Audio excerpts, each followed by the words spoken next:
यहाँहरूलाई फेरि पनि येशू ख्रीष्टको नाममा सबैजनालाई सलोम तथा जय मसीह छ। आशा गर्छु कि तपाईँहरू सबैजना सन्चै हुनुहुन्छ भनेर। आजको वचन जुन चाहिँ मैले तपाईँहरूको बिचमा लिएर आएको छु, म आशा गर्छु कि यो वचनद्वारा तपाईँले धेरै आशिष पाउनुहुनेछ। तर आजको वचन तपाईँले अलिकति गम्भीर भएर चाहिँ सुन्नु परेको छ, अलिकति त्यसमा तपाईँले जोड लगाउनु परेको छ, किनकि यो वचनद्वारा प्रभुले हामीलाई धेरै कुरो, प्रभुको वचनको रहस्यको कुरोहरू पनि देखाउनु हुनेछ। साथै साथ हामीले यो वचनबाट आशिष पनि पाउनेछौँ। यसै कारण कृपया गरेर तपाईँको यो समय म चाहन्छु कि तपाईँले यो सदुपयोग गरेर चाहिँ यो वचनद्वारा तपाईँले आशिष मात्रै होइन, तर तपाईँले पाएको आशिष अरूलाई पनि बाँड्नु सक्नुहुन्छ। कसरी? यही वचनलाई अरूलाई सेयर गरेर पनि तपाईँले अरूलाई पनि आशिष दिनु सक्नुहुन्छ। आउनुहोस् हामी प्रभुको वचनलाई हेर्नुभन्दा अगाडि सानो प्रार्थना गरौँ। प्रभु, हामी तपाईँलाई स्वागत गर्छौँ। हाम्रो बिचमा तपाईँ आउनुहोस्, तपाईँको आत्माले हामीलाई डोडाउनुहोस् र जब यो वचन हामी सुन्छौँ प्रभु, हाम्रो ध्यान यताउता नहोस्, तर यतिखेर तपाईँको वचनले हामीलाई के भन्दैछ र हामी के गर्नु परेको छ त्यसमा हामी ध्यान दिएर हाम्रो जीवनलाई तपाईँको अझै नजदिक बनाएर, तपाईँमा कृतज्ञ भएर, धन्यवादी भएर, अझै तपाईँको सेवकाइमा लागेर तपाईँको राज्यको वृद्धिमा हामी संलग्न भएर प्रभु तपाईँको महिमा गर्न सकौँ। धन्यवाद दिन्छौँ। महिमा प्रशंसा तपाईँलाई होस्, येशू ख्रीष्टको नाममा माग्छौँ, आमेन। आजको शीर्षक रहेको छ रुख र बगैँचा, the tree and the garden. आजको शीर्षक रहेको छ रुख र बगैँचा, the tree and the garden. आउनुहोस् हामी यो वचनलाई अब हामीले सुन्नेछौँ। प्रभुले हामीलाई यो वचनद्वारा के कुरो बोल्नु चाहनुहुन्छ। जब पनि बगैँचा भन्दछ हामीलाई अत्यन्त राम्रो लाग्दछ, किनकि बगैँचा भन्दाखेरि हामीलाई चित्र के को आउँदछ भन्दाखेरि चाहिँ होइन, राम्रो फुलहरू भएको बगैँचा, राम्रो चौर भएको, अनि रुखहरू भएको, होइन। कतिपय बगैँचामा त फलहरू पनि फल्दछ, होइन। त हामीले यसो हेर्दाखेरि सबै ठाउँमा कुनै न कुनै ठाउँहरूमा हामीले पाउँछौँ कि सरकारद्वारा चाहिँ एउटा गार्डन बनाएको, बगैँचा बनाएको है, जहाँ कि पब्लिक मानिसहरू चाहिँ गएर त्यहाँ आराम गर्न सकोस्, त्यहाँ शान्ति एउटा अलग्गै भएर शान्ति पाओस्, एउटा होइन, सबै हो हल्लाबाट छुट्टै भएर चाहिँ शान्ति पाओस्, एउटा होइन, फ्रेस होस्। जब हरियाली देखिन्छ अनि जब फुलहरू देखिन्छ, होइन, कसैमा मानिसहरू हुन्छ नि एकदमै गम्भीर हुन्छ, अनि कसैमा एकदमै टेन्सन हुन्छ, अनि त्यो बेलामा जब हामी गार्डनमा जान्छौँ, होइन, कति फ्रेस लाग्दछ। अनि हामी बुझ्दछौँ कि त्यसरी नै प्रभु परमेश्वरले पनि जब स्वर्ग र पृथ्वी बनाउनु भयो, उहाँले बगैँचा बनाउनु भयो भन्ने छ प्रभुको वचनमा। उहाँले बगैँचा बनाउनु भयो। उत्पत्ति 2:8 अनि 9 हामी पढ्नेछौँ। हाम्रो पाठ यहाँबाट सुरुवात गर्नेछौँ। उत्पत्ति 2:8 अनि 9। आउनुहोस् हामी पढ्नेछौँ। परमेश्वरले पूर्वतिर अदनमा एउटा बगैँचा लगाउनु भयो र उहाँले बनाउनु भएको मानिसलाई त्यही राख्नुभयो। औ हेर्नमा राम्रो र खानामा असल फल भएको हरेक रुख परमप्रभु परमेश्वरले भूमिबाट उमार्नुभयो। औ बगैँचाको बिचमा जीवनको रुख औ असल र खराबको ज्ञान दिने रुख पनि लगाउनु भयो। हुन्छ, धन्यवाद छ। हामी यहाँ पाउँछ कि साँच्चै नै परमेश्वरले अदेनको बगैँचा बनाउनु भयो, अदेनमा बगैँचा बनाउनु भयो। अनि हामी पाउँदछ कि परमेश्वरले कसरी त्यहाँ रुखहरू अनि फलफुलहरू जोड्नु भयो, त्यस रुखमा फलहरू लाग्यो भनेको छ। अनि अत्यन्त सुन्दर थियो त्यो एदेनको बगैँचा। अनि त्यो त्यति मात्र होइन, त्यसमा 2टा रुख पनि थियो भनेको छ। सबैभन्दा बिचमा चाहिँ 2टा रुख थियो भनेको छ, जीवनको रुख र भलाइ र बुराइको रुख भनेको छ। त परमेश्वरले एदेनको ठाउँमा चाहिँ यहाँ एउटा अत्यन्त राम्रो गार्डन बनाउनु भएको छ, बगैँचा बनाउनु भएको छ है। त अब हामी पाउँछौँ कि कसरी परमेश्वरले एउटा अर्गनाइज गर्नुभएको। अनि यसलाई चाहिँ अर्गनाइज गरेर आफ्नो गार्डनमा के हुँदछ भने, अथवा बगैँचामा के हुँदछ भने, सबै कुरो मिलेको हुन्छ। जहाँ मिलेको हुँदैन, जङ्गल छ, त्यसलाई हामीले बगैँचा भन्न सक्दैनौँ। बगैँचा चाहिँ कस्तो हुन्छ भने सबै कुरो मिलेको हुन्छ। छुट्टै त्यस सानो धारा गएको पानी हुन्छ, छुट्टै बाटो हुँदछ, छुट्टै हरियाली हुँदछ, छुट्टै रुखहरू राखिँदछ, हिँड्ने बाटोहरू हुँदछ, सबै कुरो अर्गनाइज अनि सफा हुँदछ है। र परमेश्वरले पनि यो सारा संसार जङ्गलहरूमा चाहिँ मध्यमा चाहिँ परमेश्वरले के गर्नुभयो भन्दाखेरि अदेनको बगैँचा बनाउनु भयो। त्यो अत्यन्त सुन्दर थियो र सबै प्रकारको फलहरू पनि लागेको थियो। प्रियजन, अब याद गरौँ त्यतिखेर श्रापित भएको थिएन त्यो भूमि, कस्तो खाले बगैँचा होला, कस्तो खाले त्यो ठाउँ होला होइन। विभिन्न चरा जन्तुहरू थियो होला त्यसमा, कति सुन्दरता देखिन्थ्यो होला। त यो अदेनको बगैँचा मा चाहिँ परमेश्वरले मानव जातिलाई पनि राख्नुभयो। अदेनको बगैँचा, अदेन भनेको अर्थ के हो? अदेन भनेको अर्थ डिलाइट, मग्न हुने भन्ने अर्थ हो। साँच्चै नै त्यस ठाउँमा गयो भने यस्तो किसिमको त्यो ठाउँ थियो कि सबैजना मग्न हुने। कस्तो राम्रो थियो होला परमेश्वरले बनाउनु भएको अदेन है। अनि त्यो अदेनको बगैँचामा जे हुनुपर्ने सबै कुरो थियो, त्यो कम्प्लिट थियो। त्यसमा खोट थिएन। त्यो पर्फेक्ट र अत्यन्त सुन्दर र राम्रो बगैँचा थियो। अनि त्यो यस्तो बगैँचा हुनसक्यो आज हामी मानव जातिले कहिले पनि त्यसरी बनाउन सक्दैनौँ जसरी परमेश्वर स्वयंले बनाउनु भयो। धेरै प्रकारको फलहरू, धेरै प्रकारको फुलहरू, धेरै प्रकारको रुखहरू थियो त्यो बगैँचामा। र भनिएको छ प्रभुको वचनमा कि जब पनि परमेश्वर साँझो हुन्थ्यो त्यतिखेर चाहिँ परमेश्वर आउनुहुन्थ्यो र आदम र हव्वासँग चाहिँ समय बिताउनुहुन्थ्यो, बातचित गर्नुहुन्थ्यो होला, समय बिताउनुहुन्थ्यो होला। अनि उत्पत्ति 3:8 हामी पढ्यो भने यस कुरोलाई पाउँदछौँ। अनि साँझपख परमप्रभु परमेश्वर बगैँचामा डुल्दै हुनुहुँदा तिनीहरूले उहाँको स्वर सुने र मानिस र उनको पत्नी बगैँचाको रुखहरूका बीचमा परमप्रभु परमेश्वरको नजरबाट लुके। यो वचनमा चाहिँ हामी सुरुवातमा के भनेको छ नि, परमेश्वर आउनुहुन्थ्यो, ऊ हिँडेको आवाजले सुन्नुहुन्थ्यो। एउटा कुरा हामीले जान्नु परेको छ, परमेश्वर आत्मा हुनुहुन्छ र उहाँ मानव जस्तो हिँड्ने कुरो चाहिँ होइन। तर यो किन चाहिँ लेखेको भन्दा कतिपय मानिसले भन्छ कसरी परमेश्वर हिँड्यो जब परमेश्वर आत्मा हुनुहुन्छ भन्दाखेरि एउटा कुरो जान्नु पर्छ। जब प्रभुले हामीलाई यो प्रकाश दिनुभयो बाइबलमा जब प्रकाश दियो, परमेश्वरले मानवताले बुझ्ने गरिकन वचनलाई चाहिँ लेखेको हो, त्यसलाई प्रदर्शन गराएको हो। यसै कारणले गर्दा जसरी मानव जातिले बुझ्नु परेको थियो, जसरी परमेश्वर बग्नु भयो भन्दाखेरि हाँस उठ्दो सुक्छ, हामी बुझ्नु सक्दैनौँ त्यो कुरालाई कसरी बग्नु भयो के हो भनेर हामी सोच्छौँ होला। यसै कारणले गर्दा परमेश्वरले जब यो वचन हामीलाई दिनुभयो, परमेश्वरको सोच र हाम्रो सोच आकाश र पतलको फरकको छ। यसै कारणले परमेश्वरले हाम्रो सोचतर्फ चाहिँ उहाँले भन्नुहुँदैछ यो शब्दलाई। यसै कारणले उहाँ हिँड्नुभयो भन्नुको अर्थ राम्ररी हिँड्नुभयो होइन, त्यो चाहिँ हामीलाई बुझाउनुको लागि कि कसरी परमेश्वरसँगै आउनुहुन्थ्यो र बातचित गर्नुहुन्थ्यो भन्ने कुरो हामी बुझ्नु सक्छौँ। अनि साथै साथमा तर एउटा कुरो सत्य छ कि परमेश्वर आएको चाहिँ आदम र हव्वाले थाहा पाउँथ्यो। हुनसक्यो त्यहाँ चिसो हावा बतास आउँथ्यो होला, अथवा मलाई थाहा छैन, तर बाइबलमा कति समय उल्लेख गरेको छ पवित्र आत्मा आउँदाखेरि एउटा हुरुरु आवाज आयो भनेको छ। हुनसक्यो परमेश्वर आउँदा पनि त्यहाँको रुखपातहरू हल्लिन्थ्यो होला। परमेश्वर शक्तिशाली हुनुहुन्छ प्रियजन, अनि उनीहरूलाई थाहा हुन्छ कि परमेश्वर चाहिँ हाम्रो बिचमा छ भनेर। अनि हामी तल पढ्दाखेरि हामीले के पाउँछौँ भन्दाखेरि चाहिँ बगैँचाको बिचमा जीवनको रुख औ असल र खराबको ज्ञान दिने रुख पनि लगाउनु भयो। हामी यो पाउँदछौँ कि परमेश्वरले यो अदेनको बगैँचाको बिचमा चाहिँ दुईटा रुख राख्नुभयो।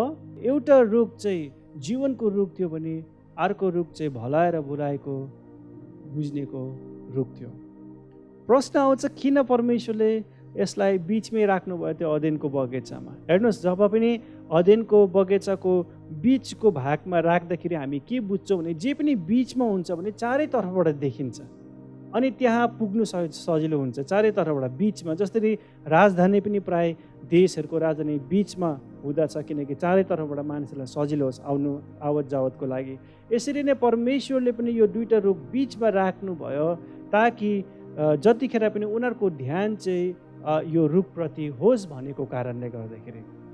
र आदम र हव्वाले चाहिँ यस बगैँचाको लाभ चाहिँ बडो राम्रोसँगले उनीहरूले सदुपयोग गर्थ्यो। अनि त्यहाँको फलहरू, त्यहाँको फुलहरू, त्यहाँको जनावरहरूसँग समय उनीहरूले बिताउँथ्यो। यति राम्रो ठाउँ थियो र उनीहरूसँग जे चाहेको सबै कुरो परमेश्वरले त्यहाँ प्राप्त गरिदिनु भएको थियो, उपलब्ध गर्नुभएको थियो, उनीहरूलाई खाँचो कुरोहरू सबै कुरो। र यसै कारणले गर्दा यो गार्डन जुन चाहिँ छ अथवा यो बगैँचा जुन चाहिँ छ यो चाहिँ एउटा पर्फेक्ट थियो। सिद्ध थियो, जे हुनुपर्ने थियो सबै कुरो त्यसमा कम्प्लिट थियो, पूर्ण थियो। तर साथै साथमा प्रभुले के भन्दछ उत्पत्ति 2:17 भन्दछ, उहाँले के भन्दछ उत्पत्ति 2:17 तर असल र खराब ज्ञान दिने रुखको फल चाहिँ नखानु, किनभने जुन दिन तैँले त्यो खान्छस् त्यसै दिन त मर्नेछस्। हेर्नुहोस् त परमेश्वरले आदमलाई भन्नुहुन्छ कि जुन चाहिँ भलाइ र बुराइको फल छ, रुखको फल छ, त्यो चाहिँ नखानु, किनकि जुन चाहिँ दिन तिमीले खानेछौ तिमीहरू मर्नेछौ, तँ चाहिँ मर्नेछस्।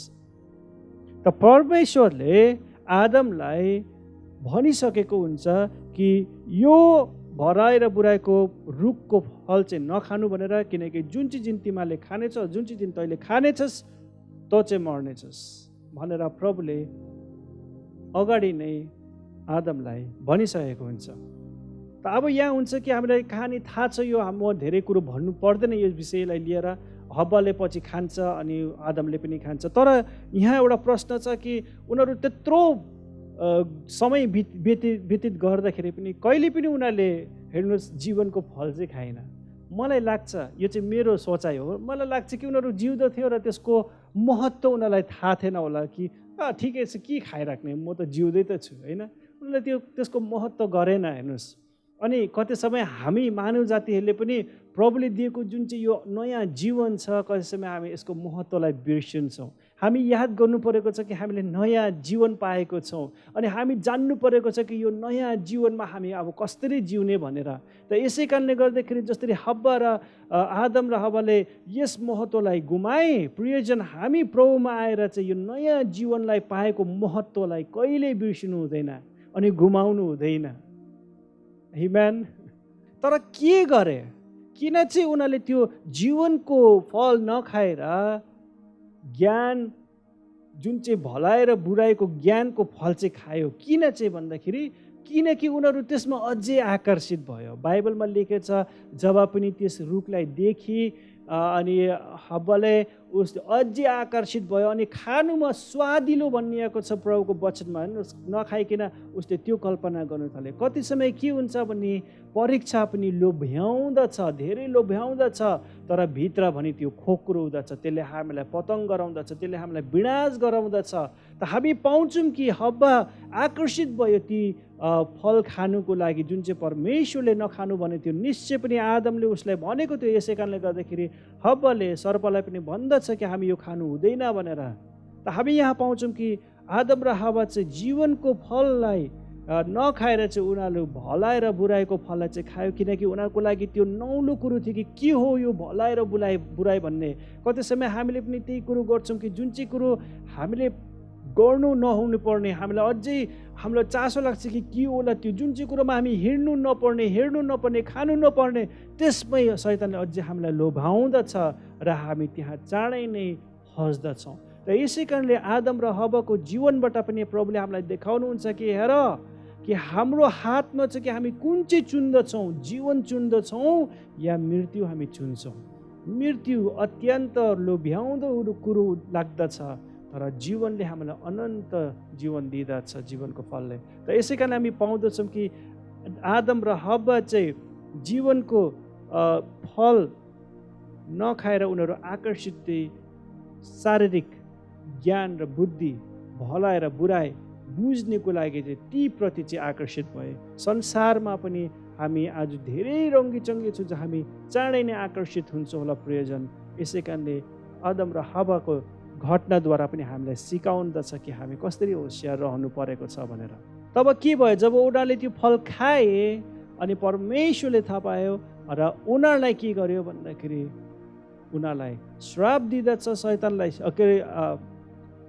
सर्पलाई श्राप दिँदछ र आदम र हब्बालाई पनि कठिनाइ र पीडाबाट जानुपर्नेछ भनेर परमेश्वरले आदेश दिँदछ र अदेनको बगैँचाबाट उनीहरूलाई बाहिर निकाल्दछ। हेर्नुहोस्, यो सबैभन्दा डरलाग्दो कुरो प्रियजन, जब उनीहरूलाई अदेनको बगैँचाबाट बाहिर निकाल्यो तब उनीहरूले थाहा पायो कि जीवन भनेको के रहेछ, कसरी जिउनु पर्दो रहेछ भनेर। किनकि अदेनको बगैँचामा सबै कुरो थियो, सबै कुरो उनीहरूलाई चाहिने कुरो सबै कुरो थियो।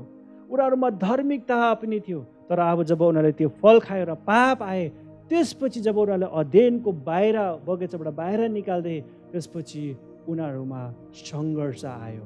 उनीहरूले बुझे कि अब सङ्घर्ष भनेको के रहेछ, अध्ययनको बगैँचा भनेको महत्त्वलाई बुझेको, त्यो बगैँचा कस्तो खाले बगैँचा रहेछ र बाहिर चाहिँ के रहेछ भनेर उनीहरूले तब बल्ल थाहा पाए।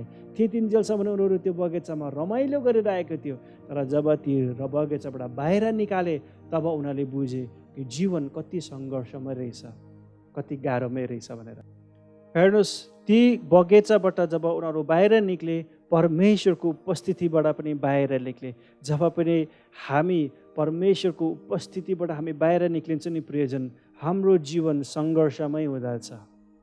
मलाई याद आउँछ पहिला मैले कोहीको हप्तातिर यो 4वटा सिरिज जुन चाहिँ गोलियत र दाउदको विषयमा मैले बाँडेको थिएँ, त्यसमा मैले कसरी भनिरहेको थिएँ, सौल राजाले जब पाप गरे, परमेश्वरको आत्मा ऊबाट निक्ले, अनि जब पनि परमेश्वरको आत्मा ऊबाट निक्ले त्यसपछि उसको जीवन विनाशमै जान्छ, विनाश जान्छ। दिन प्रतिदिन उसलाई शैतानले, दुष्ट शैतानले चाहिँ के गर्छ भने, के गर्नु थाल्छ भन्दाखेरि तकलिफ दिनु थाल्छ, अनि उसको जीवनमा के हुन्छ भने त्यति नै ऊ त्यो शैतानको पासोमा फस्दै जाँदछ। हेर्नु, जब पनि हामी परमेश्वरको उपस्थितिबाट बाहिर निक्लिन्छौँ प्रियजन, हामीमा अझै कठिनाइ र हामी सङ्घर्ष गर्नु पर्दछ, जसरी आदम र हव्वाले यहाँ गरेको छ जब उनीहरू अध्ययनको बगैँचाबाट उनीहरूलाई बाहिर निकाल्थे। त परमेश्वरबाट के कुरोले चाहिँ मानव जातिलाई अलग्गै पारे भन्दाखेरि चाहिँ अनाज्ञाकारीले, किनकि उनीहरूले फल खाएको कारणले गर्दा। अनि अनाज्ञाकारीले केलाई जन्म दियो भन्दाखेरि पापलाई जन्म दियो। जब उनीहरू अनाज्ञाकारी गए, परमेश्वरको बातलाई मानेन, उनीहरूले पाप गरे, अनि पापले चाहिँ परमेश्वरबाट मानव जातिलाई अलग्गै पारे। तब हामी पाउँछौँ कि परमेश्वरले यो सम्बन्धलाई फेरि गाँस्नु चाहियो। परमेश्वरको चाहना थियो कि मानव जाति फेरि फर्केर आउन्, फेरि परमेश्वरसँग त्यो बगैँचामा जोडुन् भनेर प्रभुको चाहना त्यो थियो। किनकि बगैँचामा चाहिँ परमेश्वरको सम्बन्ध र मानिसको सम्बन्ध अलग्गै भएको, त्यो ठाउँमा चाहिँ, त्यो बगैँचामा चाहिँ अलग्गै भएको पाउँछौँ। अनि त्यो जीवनको रुखबाट पनि उनीहरू टाढो भयो प्रियजन। र परमेश्वरले चाह्यो कि, परमेश्वरको चाहना के थियो कि मानव जाति फेरि फर्केर आउन्। परमेश्वरले आदम र हव्वालाई उनीहरूलाई लुगा बनाइदिँदछ, हामी पाउँदछौँ, प्रभुको वचनले भन्दछ। अनि त्यो एउटा परमेश्वरको दया र प्रेम देखाएको हामी पाउँदछौँ उनीहरूले पाप गरे तापनि। अनि प्रभुको चाहना थियो कि उनीहरू फेरि प्रभुमा आउन् भनेर। जसरी उडौ पुत्र ऊ आफ्नो बाबाबाट टाढो भए तापनि जब उसले पश्चाताप गर्दछ प्रियजन, जब उसले पश्चाताप गर्दछ, उसले बुझ्दछ कि मेरो नोकरहरूले चाहिँ बुवाको घरमा कति राम्रोसँगले उनीहरू खाइरहेको छ, पिइरहेको छु, म उहाँको छोरा भएर पनि अहिले यस्तो अवस्थामा छु, यसै कारणले म जान्छु र भन्छु कि बाबा मलाई तपाईँको छोरा भन्ने मलाई म योग्यको पनि छैन भनेर उसले पश्चाताप गर्दछ। जब सुँगुरलाई चराइरहेको हुन्छ र त्यसको दाना तक पनि खानुको लागि ऊ जब तयारी हुन्छ, अनि उसले जब पश्चाताप गर्छ प्रियजन, त्यो पश्चातापले उसलाई फेरि घरमा लाँदछ। त हेर्नुहोस्, हामी बुझ्न सक्छौँ कि पश्चातापले चाहिँ उसलाई फेरि उसको घरमा लगे। त्यो पश्चातापको रिजल्ट, परिणाम के भयो? ऊ घरमा फर्के। त्यसरी नै परमेश्वरको चाहना छ कि हामी फेरि फर्केर चाहिँ परमेश्वर कहाँ आऊ। त्यही ठाउँमा जहाँ बगैँचामा हाम्रो सम्बन्ध टुटेको थियो, त्यो बगैँचामा फेरि हामी आऊ, फेरि जोडौँ। प्रभुको यो चाहना थियो प्रियजन। र मानव जातिलाई पनि थाहा थियो कि परमेश्वरको उपस्थिति उनीहरूसँग छैन भनेको कारणले गर्दाखेरि के भयो, मानव जातिले आफ्नो बल र आफ्नो शक्तिले उनीहरूले आफ्नो दिएर चढाएर हुन्छ कि कुन चाहिँ तरिकाले हुन्छ कि परमेश्वरको नजदिक फेरि म जानु सकौँ र मेरो फेरि पूर्ण स्थापना गर्नु सकौँ भनेर मानव जातिले आफ्नो शक्ति, ज्ञान, बुद्धि, पैसा, धनले त्यो कार्य गर्नु खोजे, तर ती सबै व्यर्थ थिए प्रियजन। त्यो सबै व्यर्थ थिए र व्यर्थ हो। तब हामी पाउँछौँ कि यो कुरो परमेश्वरलाई थाहा थियो कि मानव जातिको प्रयत्न चाहिँ त्यो बेकारको हो र त्यो मूर्ख कुरो हो। यसै कारणले परमेश्वरले आफ्नो पुत्र, स्वयं पुत्रलाई, येशू ख्रीष्टलाई चाहिँ यस धरतीमा पठाउनुहुन्छ। मानव जातिले प्रयत्न गरे, फेरि उहाँको सम्बन्ध परमेश्वरसँग जोडाउनुको लागि आफ्नो ज्ञान, बुद्धि, शक्तिले, आफ्नो पैसा, धन, रुपियाँले, तर ती सबै व्यर्थ थियो प्रयोजन। हामी के पाउँदछौँ भन्दाखेरि पनि जब पनि परमेश्वर परमेश्वरले मानव जातिले गरेको गल्तीलाई देख्नुहुन्थ्यो, उहाँले फेरि पूर्ण स्थापना गर्नु चाहेको हामी पाउँदछौँ। अघि मैले भनेको जस्तो जसरी नोवाको समयमा पनि जब ती मानिसहरू दुष्ट भए, परमेश्वरको विरोधमा पापहरू गर्नु थाले, परमेश्वरले नोवालाई चुन्नुभयो र हामी पाउँदछौँ कि त्यहाँ जरप्रलय भएको विषयलाई हामी पाउँदछौँ। हामीसँग समय छैन, 40 दिन 40 रात त्यहाँ जरप्रलय भए प्रभुको वचनले भन्दछ।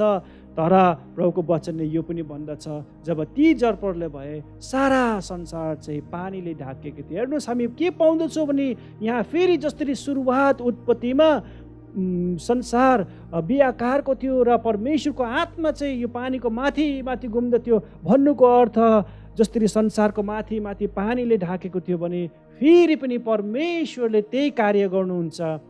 ती मानिसहरूलाई सबैलाई नाश पारेर चाहिँ संसारलाई फेरि पूर्ण स्थापना गर्नुहुन्छ। अनि जसरी उत्पत्तिमा भनिएको छ कि जमिन देखिए, पानीबाट अलग भएर जमिन देखियो, त्यसरी नै यहाँ हामी पाउँछौँ कि नोवाको कहानीमा पनि हामी त्यही कुरो पाउँदछौँ। अनि त्यहाँ भनेको छ उत्पत्ति 8:11 कि कसरी भूमि देखा पर्यो र पानी चाहिँ सुक्दै गयो भनेर भनिएको छ। जसरी उत्पत्ति 1मा हामी पाउँदछौँ, त्यसरी नै उत्पत्ति 8मा पनि हामी त्यही कुरोलाई उल्लेख गरेको पाउँदछौँ। र हामी यो कुरो बुझ्नु पर्छ कि यो द्वारा चाहिँ कि जसरी परमेश्वरले संसारलाई सुरुवातमा बनाउनु भएको थियो, अहिले यहाँ नोवाको समयमा पनि फेरि पनि, किनकि पाप बढेको कारणले रिस्टोर गर्नुभयो, संसारलाई फेरि बनाउनु भयो। तर के भयो, जब पनि त्यो पानी सुके, त्यसपछि त्यो सुक्नु बित्तिकै जब उनीहरू बाहिर निक्लेर हामी पाउँदछौँ अफसोसको खण्ड कि दाग रस त बनाए। अनि त्यसको पछि हामी के पाउँदछौँ कि मोसाको शब्द जब निक्ल्यो, उसले आफ्नो छोरा हेमको लागि चाहिँ श्रापित वचन निक्ल्यो। प्रेज, हामी पाउँदछौँ कि श्रापित वचन निक्ल्यो। त्यत्रो गरेर पनि फेरि के पाउँदछौँ, मानव जातिबाट पाप भएको पाउँदछौँ। जसरी केन र हाबेल जन्मियो, त्यसपछि केनले हाबेललाई मारे, त्यसरी नै जब परमेश्वरले फेरि रिस्टोर गर्नुभयो सारा संसारलाई, हामी पाउँदछौँ कि मानव जातिले यहाँ के गरेको, आफ्नै बाबुको विरोधमा अनि बाउचेले आफ्नै छोरालाई चाहिँ श्राप दिएको पाउँछौँ। तब हामी यो पाउँछौँ कि मानव जातिको कमजोरी पाउँदछौँ, कि मानव जातिमा त्यो कमजोरी पाउँदछ कि उनीहरू परमेश्वरमा चाहिँ त्यो स्थिर भएन जसरी परमेश्वरले चाहनुहुन्थ्यो। यसै कारणले गर्दाखेरि हामी पाउँदछौँ क्रमबद्धमा जब हामी हेर्दछौँ, यहाँ हामी हेर्दछौँ कि कसरी इतिहासले एउटा गवाही हामी पाउँदछौँ कि तपाईँले पढ्नु भयो भने हामीसँग समय छैन कि फल्नामा मृत्यु आयो भनेर हामी पाउँछौँ, किनकि पाप गरेको कारणले गर्दाखेरि मृत्युले प्रवेश गर्यो। तर त्योभन्दा पनि हामी अर्को कुरो के पाउँछौँ भन्दाखेरि चाहिँ परमेश्वरले हामी पाउँदछौँ कि जसरी परमेश्वरले इसाकको जीवनमा कार्य गर्नुभन्दा अगाडि हामी पाउँदछौँ कि इस्माइल आयो, तर परमेश्वरले इस्माइललाई इन्कार गरे अनि इसाकलाई स्वीकारे, किनकि ऊ एउटा बाचा गरेको छोरो हो। त्यसरी नै हामी पाउँदछौँ याकुबको विषयमा आउनुभन्दा अगाडि एसाउ आएको, तर एसाउलाई परमेश्वरले चुन्नु भएन, याकुबलाई चुन्ने। त्यसरी नै हामी त्यो क्रमबद्ध जब हामी हेर्दछौँ, त्यहाँ धेरै त्यस्तो घटनाहरू हामीसँग समय नभएको कारणले त्यस्तो पाउँछौँ। अनि साथै साथमा हामी पाउँदछौँ कि कसरी परमेश्वरले युसुफलाई चुन्नुभयो, एउटा कान्छो छोरालाई, उसको जेठा छोरालाई नचुनेर चाहिँ परमेश्वरले कान्छो छोरालाई चुन्नुभयो। त्यसरी नै राजा साउलको जीवनमा पनि त्यही भयो, कसरी परमेश्वरले चाहिँ हाम्रो दाउदलाई चुन्नुभयो, उसको छोराहरूलाई जेठा छोराहरूलाई नचुनेर चाहिँ कान्छोलाई चुन्नुभयो। त्यसरी नै हामी पाउँछौँ कि परमेश्वरले कसरी साउल राजालाई नचुनेर चाहिँ परमेश्वरले दाउद राजालाई चुन्नुभयो। त हामी पाउँछौँ कि कसरी जुन चाहिँ व्यक्ति आएको थियो, अगाडि हुनुपर्ने, उसले पाउनुपर्ने, उसले गर्नुपर्ने, त्यो नभएर चाहिँ परमेश्वरले अर्को व्यक्तिलाई चुन्नुहुँदछ। अनि यस्तो लाग्छ त्यो व्यक्ति कमजोरी, किनकि कान्छो भनेको सानो हुँदछ, तर प्रभुले त्यही कुरोलाई चुन्नुभयो, त्यही व्यक्तिलाई चुन्नुभयो। जुन चाहिँ जेठो हक पाउनु पर्ने तर त्यो अधिकार नपरेर चाहिँ हामीले पाउँछौँ कान्छोले पाएको। त हामी पाउँदछौँ कि यो एउटा क्रमबद्ध भएको कुरालाई पाउँदछौँ कि कसरी इतिहासले पनि बताउँछ कि जब येशू ख्रीष्ट संसारमा आउनुभयो, कि उहाँको वचनले बताउँछ कि आदमद्वारा जुन चाहिँ जीवन आउनु पर्ने थियो, आदमबाट मृत्यु आयो, तर पछि आएको आदम चाहिँ जो येशू ख्रीष्ट छ, उहाँबाट चाहिँ जीवन आएको पाउँदछ। मेरो ख्यालमा तपाईँले बुझ्नु हुँदैछ मैले के भन्नु खोजेको। पहिलो व्यक्तिले गर्नुपर्ने कुरो चाहिँ त्यो नभएर चाहिँ, तर हामी पाउँछौँ कि पहिलो व्यक्तिमा पाप पनि भएको पाउँदछौँ, उसले घटी कमी गरेको पनि पाउँदछौँ कि कसरी दोस्रो व्यक्तिले चाहिँ त्यो आशिष उसमा जाँदछ र उसले त्यो कार्य गर्दछ। त्यसरी नै हामी बाइबलमा पनि त्यही उल्लेख गरेको छौँ। आदमद्वारा के आए? मृत्यु आए, तर दोस्रो आदम येशू ख्रीष्टद्वारा चाहिँ जीवन आए भनेर भनेको छ। त्यहाँनिर कति गहकिलो छ प्रभुको वचन, कति गहिराइमा छ प्रभुको वचन। त्यो चाहिँ रोमी 5 मा हामी पाउँदछौँ। तपाईँले रोमी 5 मा पढ्नु भएन, हामीसँग समय छैन, पुरै पढ्नु सक्नुहुन्छ पछि। र जब येशू ख्रीष्ट संसारमा आउनुभयो उहाँले भन्नुभयो कि म त्यो दाख हो, म त्यो दाख हो, तिमीहरू त्यो डालीहरू हो, तिमीहरू त्यो हाँगाहरू। I am the vine and you are the branches, होइन? त्यो दागको बोट म हुँ, तिमीहरू चाहिँ त्यो हाँगाहरू। यदि तिमीहरू ममा जोडिराखियो भने तब मात्रै तिमीहरूले फल फलाउन सक्छौ। आउनुहोस् हामी यो पढ्नेछौँ के भनेछ प्रभुको वचनले। यूहन्ना 15:5 मा छिटो पढिदिनुहोस्। यूहन्ना 15:5। दागको बोट म हुँ, तिमीहरू चाहिँ हाँगाहरू हौ। यदि कोही ममा रह्यो भने र म त्यसमा रहेँ भने त्यसले धेरै फल फलाउँछ, किनकि मबाट अलग रहेर तिमीहरू केही गर्न सक्दैनौ। आमेन। हामी जब उहाँमा हुन्छौँ र उहाँ पनि हामीमा हुन्छन् तब हामीले फल फलाउन सक्छौँ। यत्रो समय जब परमेश्वरबाट हामी टाढो भयौँ प्रियजन, हामी पाउँदछ कि मानव जातिले कति प्रयत्न गर्यो परमेश्वरसँग जोडिनुको लागि, तर त्यो व्यर्थमै थियो। तर जब येशू ख्रीष्ट आउनुभयो हामी यो कुरो पाउँछौँ कि अब येशू ख्रीष्टद्वारा हामी फल फलाउन सक्छौँ। होइन, जब फल फलाउनु पर्दछ के को याद आउँदछ? रुखको याद आउँदछ। त्यो अदेनको बगैँचामा के थियो? रुख थियो। हेर्नुहोस्, आज प्रभुले जब येशू ख्रीष्ट आउनुभयो धेरैभन्दा धेरै उहाँले उदाहरण दिनुभयो बिउको, रुखको, होइन? हामी पाउँदछौँ त्यही अदेनको बगैँचाको रुखहरू जुन चाहिँ छ त्यसको विषयलाई हामी याद गराउँदछ प्रभु येशू ख्रीष्टले। अनि यसरी नै हामीलाई देखाउँदछ कि हामी फल फलाउनु परेको छ भनेर, जुन चाहिँ हामी प्रभुको वचनमा अहिले हामी पाउनेछौँ। त हामी यो कुरो बुझ्नु परेको छ कि येशू ख्रीष्ट जब संसारमा हुनुहुन्थ्यो उहाँले चाहनुहुन्थ्यो कि त्यो व्यक्तिहरूलाई फेरि त्यो बगैँचामा जोड्नुको लागि, जहाँ परमेश्वरको सम्बन्ध विच्छेद भएको थियो, त्यो विच्छेद भएको सम्बन्धलाई फेरि प्रभु येशू ख्रीष्ट आएर जोडिनु खोज्नु भएको छ। अनि हामीलाई त्यही उदाहरण दिँदैछ कि तिमीहरू त्यो रुख बना भनेर प्रभुले हामीलाई उदाहरण दिनुहुँदैछ। अनि जब प्रभु येशू ख्रीष्टको समय आए, हेर्नुहोस् हामी पाउँदछौँ कि उहाँको मृत्युको समय आयो, किनकि प्रभु येशू ख्रीष्ट हाम्रो पापको लागि मर्नुपर्ने खाँचो थियो। जसरी आदम र हव्वाले ती बगैँचामा उनीहरू ती परीक्षामा फसेर गिरे, किनकि सर्पले उनीहरूलाई त्यो बगैँचामा चाहिँ के गरे? फसायो त्यो फल खानुको लागि। प्रभु येशू ख्रीष्टको जब समय आउँदछ हामी पाउँदछौँ मत्ती 26:36-38 मा हामी पढ्नुहोस् के भन्दछ, हामी के पाउँदछौँ? तब येशू गेत्सेमनी भन्ने ठाउँमा तिनीहरूसँग जानुभयो र चेलाहरूलाई भन्नुभयो, तिमीहरू यहीँ बस, म चाहिँ अलि पर गएर प्रार्थना गर्छु। हुन्छ, ठिकै छ, यो आधा मात्रै हामी पढ्नेछौँ। तर हामी यो कुरो म किन यो पद लिएको भन्दाखेरि प्रभु येशू ख्रीष्ट फेरि बगैँचामा जानु हुँदैछ प्रियजन, बगैँचामा फेरि जानु हुँदैछ प्रार्थनाको लागि। अनि यो गेत्सेमनी बगैँचामा जानु हुँदैछ। म यसको फेरि अर्थहरू थुप्रो छ, मैले पहिला पनि हाम्रो विश्वासीहरूलाई भनेको यसको अर्थ अनि त्यो ठाउँको विषयमा, तर हामीसँग यो भिडियोमा समय नभएको कारणले गर्दाखेरि त्यति धेरै नलागौँ। अनि हामी यो वचनमा भन्दछ कि प्रभु येशू ख्रीष्ट फेरि बगैँचामा जानुभयो। याद गर्नुहोस् त्यो बगैँचा। अब उहाँ बगैँचामा जानु हुँदछ र परमेश्वरसँग अन्तर्विनती र प्रार्थना गर्नु हुँदछ। उहाँको त्यो सङ्घर्ष हुँदछ, किनकि उसलाई थाहा छ त्यो पापको पीडा कस्तो हुन्छ, त्यो पापको चाखाइ कस्तो हुन्छ। सारा संसारको पाप उहाँले बोक्नु परेको थियो प्रियजन।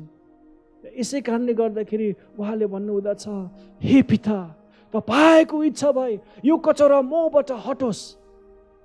त्यतिखेर एकजना व्यक्ति धेरै खुसी भएको थियो, शैतान। यस, हटोस्, नमर, बेकार छ, तँलाई धेरै पीडा हुन्छ, तँलाई गाह्रो हुन्छ।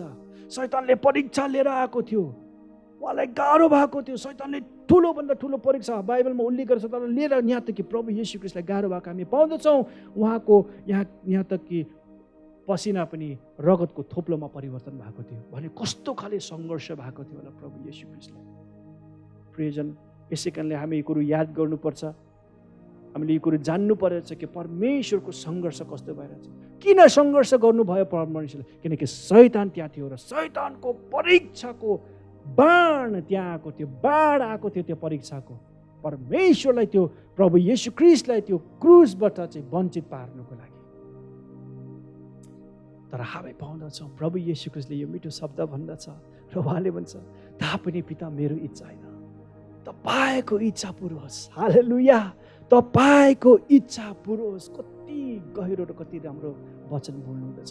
अनि त्यो कुरो जब भन्नु हुँदछ त्यो परीक्षामा जित्नु हुँदछ। हालेलुया, त्यो परीक्षालाई जित्दछ। जुन चाहिँ बगैँचामा आदम र हव्वाले त्यो परीक्षामा परेर उनीहरू पापमा गिरे, तर प्रभु येशू ख्रीष्ट यो बगैँचामा भएर चाहिँ त्यो परीक्षामा परेर पनि जित्नु हुँदछ।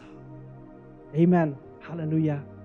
अनि जब येशू ख्रीष्ट हाम्रो पापको लागि त्यो क्रुसमा मरिन्छ, प्रियजन, त्यो क्रुसमा प्रभु येशू ख्रीष्ट मरिन्छ, अनि त्यो एउटा रुखलाई प्रदर्शन गर्दछ। हामी पाउँदछौँ कि जसरी रुख सबै जरा डाँडातिर पनि हुँदछ, येशू ख्रीष्टलाई पनि एउटा डाँडाको माथि टाङ्गेको थियो। अनि जुन चाहिँ क्रुसमा ऊ टाङ्गिनु भएको थियो त्यो पनि रुखबाटै बनिएको।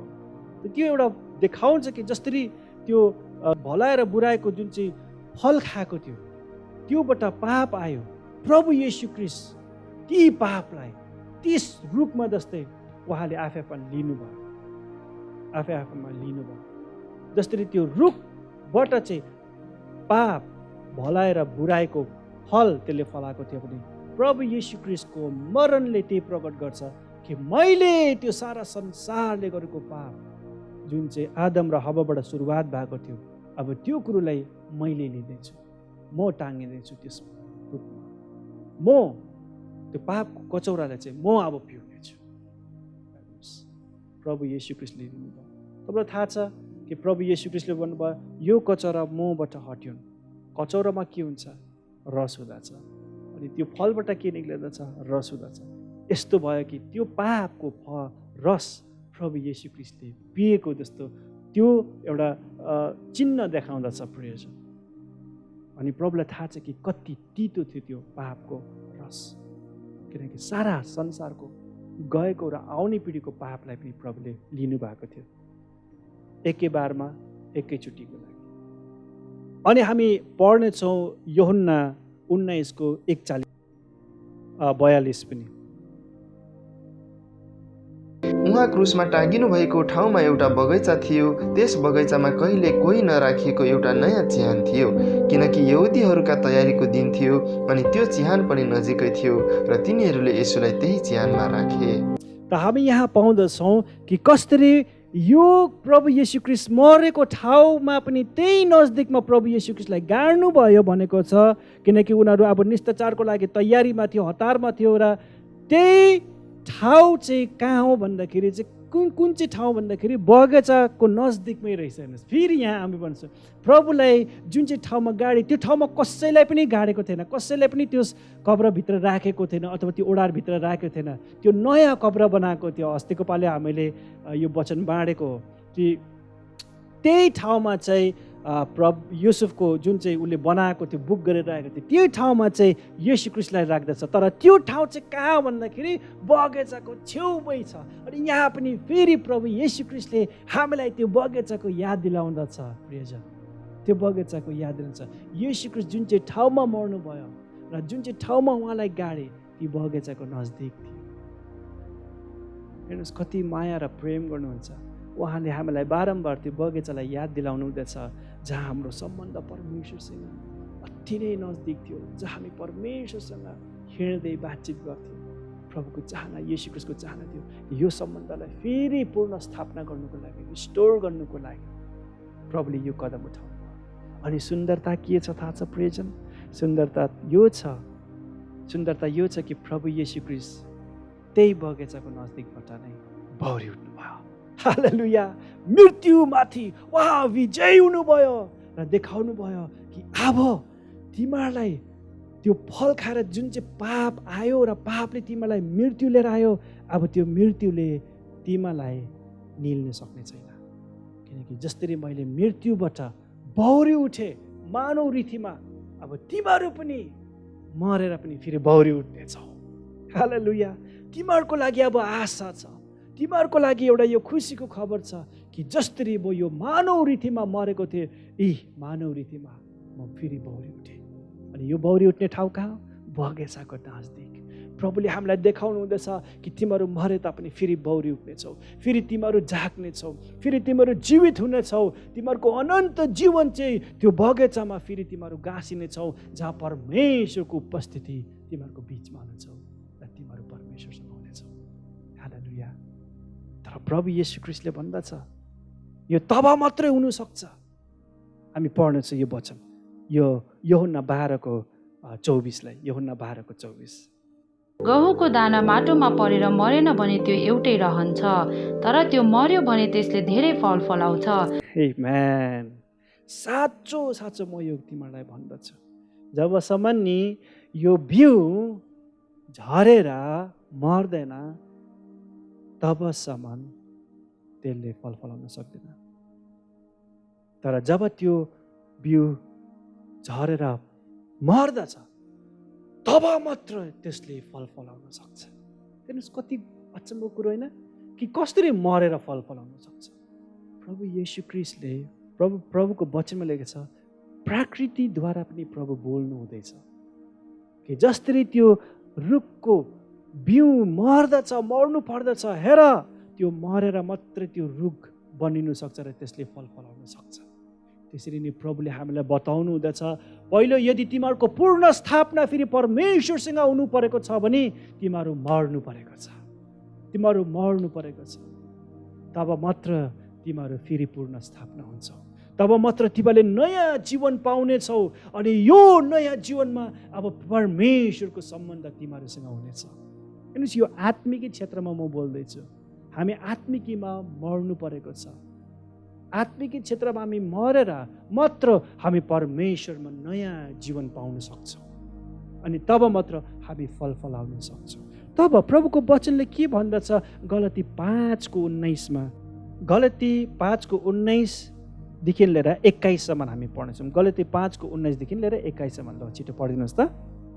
पाप स्वभावका कामहरू प्रत्यक्ष छन्, जो यिनै हुन्: व्यभिचार, अपवित्रता, लम्पटपना, मूर्ति पूजा, मन्त्र तन्त्र, दुश्मनी, झै झगडा, ईर्ष्या, क्रोध, स्वार्थीपन, फुट, गुटबन्दी, डहा, पियक्कड़पन, मोजमज्जा र यस्तै अरू, जसका विषयमा म तिमीहरूलाई चेतावनी दिन्छु र अघि पनि दिएकै हुँ।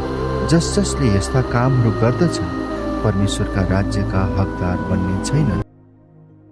हेर्नुहोस्, यदि हामी यो कुरोमा हामी जिउँदै नै रह्यौँ र हामी मरेनौँ भने चाहिँ यी कुरोहरू चाहिँ हाम्रो जीवनमा जिउँदो हुँदछ।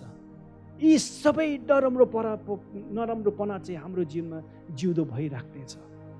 त्यस कुरोले चाहिँ हामीलाई परमेश्वरसँग कहिले पनि हाम्रो सम्बन्ध जोड्नु दिने छैन। हामी सक्दैनौँ प्रभुसँग जोड्नुको लागि। यो कुरोले चाहिँ परमेश्वरबाट हामीलाई वञ्चित गराउँदछ। तर यदि हामी आत्मामा साँच्चै नै हामी आत्मामा मर्यौँ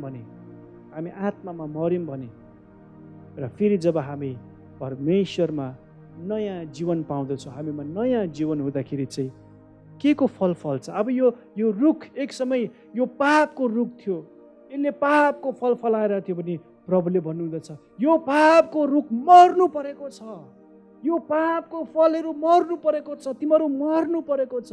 अनि जब तिमीहरू मर्दछौ तब मात्र अब त्यो मरेपछि त्यो फेरि त्यहाँबाट नयाँ जीवन आउँदछ, नयाँ रुख आउँदछ र त्यस रुखबाट फेरि नयाँ फलहरू फल्दछ।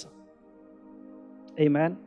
त प्रभुको वचनमा गलती 5:22 र 23 के लेख्दछ? कस्तो खाले फल हामी फल्छौँ त पछि जब हामी मरिसकेपछि, जब हामी रुख बनिन्छौँ र हामीमा फल फलिन्छ। कस्तो किसिमको फल फलिन्छ त?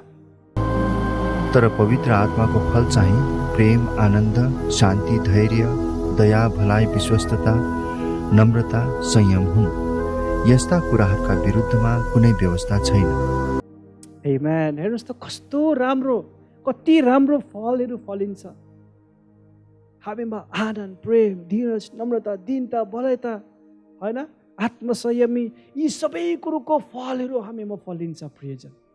अनि अरू पनि फलहरू जो प्रभुको वचनमा लेखिएको छ, यी फलहरू हामीमा फलिन्छ। अनि जब यो फल राम्रो फल फलिन्छ, त्यसबाट राम्रो रस निक्लिँदछ। अनि त्यो रस चाहिँ के हो? प्रभुको दान अनि वरदान हामीबाट बग्दछ, दान अनि वरदान। त प्रभुले चाहनुहुन्छ कि यो कुरो हुनुभन्दा अगाडि हामी मरौँ। यो रुख जुन चाहिँ यो बिउ छ, यो बिउ मर्नु परेको छ र त्यसले फल फलाउनु परेको छ, नयाँ फल फलाउनु परेको छ। याद छ येशू ख्रीष्टले के भन्नुभयो? जब उहाँ जानुभयो अनि उहाँले देख्नुभयो त्यो रुखमा फल नलागेको, त्यो रुखलाई प्रभुले श्राप्नु भयो। पछि फर्केर आउँदा त्यो रुख के भएको थियो? मरिसकेको थियो। यो एउटा उदाहरण दिँदैछ प्रभु येशू ख्रीष्टले, हामीलाई देखाउँदछ कि प्रभु येशू ख्रीष्टले कसरी उदाहरण। हामीमा फल फलेन भने, किनकि हामीमा फल फलेन भने हामी मरेको छैन, हामी मरेको छैन, हामीमा पाप छ र पापको व्यवहार, पापको स्वभाव हामीमा छ भने चाहिँ हामी के हुन्छ भने परमेश्वरको उपस्थितिमा हामी जानु सक्दैनौँ र हामी नर्कको भागीदार हुन्छौँ। यसै कारणले यदि हामी मरेन भने चाहिँ यी पापहरू हामीमा हुनुहुन्छ र योबाट चाहिँ परमेश्वर हाम्रो नजदिक र हामी परमेश्वरको नजदिक आउन सक्दैनौँ। प्रियजन, म तपाईँलाई यस वचनलाई समाप्त गर्नुभन्दा अगाडि यो प्रश्न सोध्न चाहन्छु कि तपाईँ कि यी कुरोहरूमा तपाईँको जीवनमा भएको कुनै क्षेत्रमा जुन चाहिँ पाप छ, जुन चाहिँ घटी कमी छ, कि तपाईँ मर्नु भएको छ, कि तपाईँलाई मार्नु भएको छ? किनकि जुन चाहिँ क्षेत्रमा तपाईँ त्यो क्षेत्रमा मरिनु भयो भने त्यहाँबाट अब नयाँ फल फलिनेछ। त्यही कारण हामी आफ्नो जीवनलाई दिन प्रतिदिन निहालेर हेर्नु परेको छ। कुन चाहिँ जीवन, कुन चाहिँ क्षेत्रमा हाम्रो कमजोरी छ, कुन चाहिँ क्षेत्रमा हामी मरेको छैन, कुन चाहिँ क्षेत्रमा हामी ढिट र जिद्दी भएको छौँ, हटिल भएको छौँ, जसले गर्दाखेरि हामीले परमेश्वरको उपस्थितिबाट, त्यस बगैँचाबाट हामी टाढो भएको छौँ। यसै कारणले खाँचो छ कि हामी पश्चाताप गर्नुको लागि, प्रभुसँग क्षमा माग्नुको लागि, फेरि रिस्टोर, फेरि पूर्ण स्थापना हुनुको लागि, ताकि हामी परमेश्वरको नजदिक त्यो बगैँचामा हौँ भनेर। तपाईँलाई थाहा छ जब येशू ख्रीष्ट बौरी उठ्यो, मरियमले के भने? मरियमले येशू ख्रीष्टलाई के सोचे? ऊ चाहिँ माली हो भनेर सोचे, किनकि बगैँचा त्यही थियो। उसले सोचे कि प्रभु येशू ख्रीष्ट त माली रहेछ। हेर्नुहोस् त, यहाँ एउटा हामीलाई देखाउँदछ कि साँच्चै नै प्रभु येशू ख्रीष्ट हाम्रो आत्मिक माली हुनुहुन्छ। उहाँ माली हुनुहुन्छ हाम्रो, उहाँले हामीलाई गोडगाड गर्नुहुन्छ। जब हामी उहाँको बगैँचामा जोडिन्छौँ, हामी त्यहाँबाट त्यो उहाँको बगैँचामा हामी हाम्रो मरेर हामी जब प्रभुको बगैँचामा हामी हाम्रो बिउ गढिन्छ, त्यहाँबाट राम्रो फलहरू फल्नु थाल्छ। प्रभुले कति समय यस फलमा, यस रुखमा कति समय काटछाट पनि गर्नुहुन्छ प्रयोजन हामीलाई, ताकि हामीले अझै फल फलाऊ भनेर। अनि हामी पाउँदछौँ कि यूहन्ना 15:2 भन्दछ, हामीले फल फलाएको छौँ भने प्रभुले काटछाट पनि गर्नुहुन्छ हाम्रै राम्रो लागि। हुनसक्यो प्रभुले तपाईँको जीवनमा आज काटछाट गर्नुभएको छ, दुखाइ हुन्छ, तर त्यो दुखाइबाट जब हामी जान्छौँ त्यसले अझै फल फलाउँदछ। तपाईँको जीवनमा अझै परमेश्वरले उहाँ जस्तो तपाईँलाई बनाउन चाहनुहुन्छ।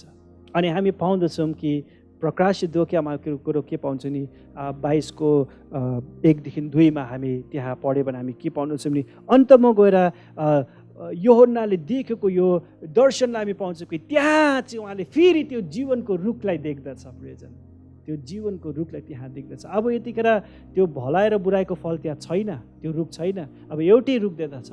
त्यो रुख चाहिँ जीवन दिने रुख। प्रियजन, प्रभुले चाहनुहुन्छ कि हामी त्यस बगैँचामा फेरि जोडिनुको लागि, त्यस बगैँचामा फेरि आउनुको लागि, फेरि प्रभुसँग हाम्रो सम्बन्धलाई गाँच्नुको लागि, किनकि त्यो चाहिँ हाम्रो अन्तिम लक्ष्य हो। हामी फेरि त्यस बगैँचामा हुनेछौँ, त्यस बगैँचामा जहाँ जीवनको फल, जहाँ जीवनको रुखलाई हामी देख्नेछौँ, परमेश्वरको उपस्थिति त्यहाँ हुनेछ। त्यो चाहिँ हाम्रो अन्तिम लक्ष्य हो। र यसै कारणले गर्दाखेरि आजको विषयमा जब हामी सुन्यौँ अघि कि पहिलो बगैँचामा हाम्रो सम्बन्ध परमेश्वरसँग विचित भएको हामी पाउँदछौँ, र दोस्रो बगैँचामा हामी पाउँदछौँ कि प्रभुले हाम्रो सङ्घर्षमा, जुन चाहिँ हामीले परीक्षाको सङ्घर्षमा पापमा गिरेको थियो, त्यो बगैँचामा प्रभु येशू ख्रीष्टले परीक्षाबाट विजय पाउनुहुन्छ। तेस्रो बगैँचा हामी पाउँदछौँ कि कसरी प्रभु येशू ख्रीष्ट यस बगैँचाबाट मर्नु हुँदछ र त्यस बगैँचाको ठाउँबाट बौरी उठ्नु हुँदछ, जहाँ हामीले आशाको किरण जागेको हामी पाउँदछौँ मानव जातिको लागि। र चौथो बगैँचाले बताउँदछ कि हाम्रो अन्तिम लक्ष्य चाहिँ हामी त्यस बगैँचामा हुनेछौँ। प्रियजन, आउनुहोस् यस वचनद्वारा हामी केही कुरो सिकौँ र भनौँ कि प्रभु म तपाईँको बगैँचाबाट बाहिर निक्लिनु चाहन्न, म चाहन्छु कि म तपाईँको बगैँचामा भइराख्नु। त्यो रुख जसले असल फल फलाउँछ, जसले तपाईँको महिमा गर्छ। आज तपाईँले तपाईँ बगैँचामा त हुनुहुन्छ तर तपाईँले फल फलाउनु भएको छैन नि, भन्नुहोस् प्रभु कुन चाहिँ क्षेत्रमा म मरेको छैन, कुन चाहिँ क्षेत्रलाई मैले मार्नु परेको छ र नयाँ भएर त्यस फल फलाउनु परेको छ, नयाँ रुख भएर त्यस फल फलाउनु परेको छ, मलाई सहायता गर्नुहोस्। किनकि तपाईँको उपस्थितिबाट बाहिर गयो भने मेरो जीवन विनाश हुन्छ, तर तपाईँको उपस्थितिमा म छु भने मेरो जीवन सुरक्षित हुन्छ, संसारमा पनि स्वर्गमा। प्रभु म तपाईँलाई धन्यवाद भन्दछु यो वचन र आशिषको लागि। साँच्चै नै प्रभु धन्यवाद भन्दछु कि वचन, तपाईँको वचन कति गहिरो छ प्रभु। जब हामी पाउँदछौँ तपाईँले मानव जातिलाई जब पाप गरे कसरी प्रभु तपाईँले त्यस पापलाई हटाएर येशू ख्रीष्टलाई पठाएर रिस्टोर गर्नुभयो। जसरी मानव जातिले पाप गर्दाखेरि पनि संसार श्रापित र पापमै भएको कारणले गर्दाखेरि कसरी संसारलाई पनि फेरि तपाईँले रिस्टोर गर्नुभयो, पूर्ण स्थापना गर्नुभयो। हामी त्यो कुरो 40 दिनको र 40 रातको जर्पलाई हामी पाउँदछौँ। त्यसरी नै हामी पाउँदछौँ कि कसरी प्रभु पहिलो जेठले हक पाउने जग्गामा दोस्रो व्यक्तिले अथवा कान्छोले त्यो हक पायो। त्यसरी नै हामी पाउँदछौँ कि जसरी आदमबाट आउनुपर्ने त्यो कुरो, तर आदमले मृत्यु लिएर आयो भने दोस्रो आदमले येशू ख्रीष्टले हाम्रो लागि जीवन लिएर आउनुभयो। र हामी पाउँदछौँ कि कसरी त्यो बगैँचाको ठाउँमा तपाईँले विजय पाउनुभयो अनि कसरी तपाईँले एक दिन हामीलाई त्यही बगैँचामा फेरि लानुहुनेछ। प्रभु धन्यवाद दिन्छु यो वचनलाई तपाईँले जसरी हामीलाई दिनुभयो। साँच्चै नै हाम्रो जीवन दिन प्रतिदिन तयारीमा राखौँ प्रभु येशू ख्रीष्ट, किनकि तपाईँ जहिले पनि आउन सक्नुहुन्छ। संसार नासिँदै जाँदैछ, संसार खतम हुँदै जाँदछ र तपाईँको आह्वान अझै चाँडो हुँदैछ। प्रभु हाम्रो जीवनलाई तपाईँमा अझै हामी बलियो राखौँ र तयारी पारौँ, ताकि हामी सबै त्यो बगैँचामा हुन सकौँ जहाँ तपाईँको उपस्थितिमा हामी मग्न अनन्तकालसम्म हुन सकौँ। धन्यवाद भन्दछु यो वचन र आशिषको लागि। महिमा तपाईँलाई होस् येशू ख्रीष्टको नाममा हुन्छ। आमेन। यहाँहरूले वचन जुन चाहिँ सुन्नुभयो, म आशा गर्छु कि तपाईँले आशिष पाउनुभयो। तर साथै साथमा म उत्साह दिन्छु तपाईँलाई, यो आशिष अब तपाईँको साथीहरूलाई पनि सेयर गरेर तपाईँले आशिष दिनु सक्नुहुन्छ। यसै कारणले गर्दाखेरि यो भिडियोबाट जुन चाहिँ तपाईँले आशिष पाउनुभयो, उत्साह पाउनुभयो, त्यसरी अब तपाईँको काम हो कि तपाईँले अरूलाई पनि उत्साह दिनु परेको छ। प्रभुले तपाईँ र तपाईँको परिवारलाई सुरक्षित राखुन्। जय मसीह तथा सलोम।